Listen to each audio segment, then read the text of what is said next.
Hi, my name is Lisa Darsch. I'm an adjunct faculty member here at the Eleanor Wade Custer School of Nursing.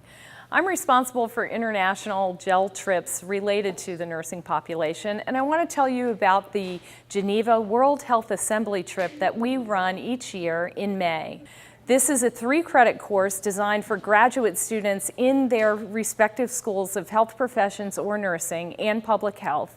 And we're happy to bring them into this environment where they have an immersion, literally, into working with many countries and many delegates from different regions of the world, so students have an opportunity to really select topics that make change in their lives or in the lives of other countries that they may have an interest in. This one-week trip is an interprofessional education trip.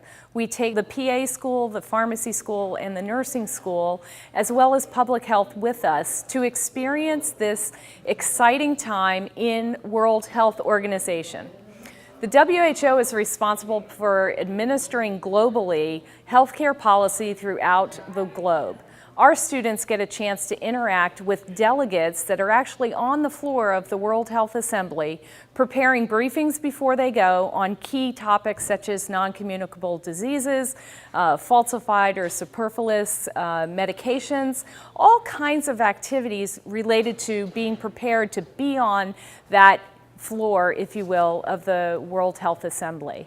So nurses have a unique opportunity, and I appeal to them to consider this trip as part of their graduate education, because you're going to be interacting with nurses in leadership positions from around the globe that are part of the national associations, such as the ANA for the US, that are going to be there. So the people you get to meet and greet as part of your educational process and then actually work with make the power of this trip. So give it some consideration, and we'd love to see you there.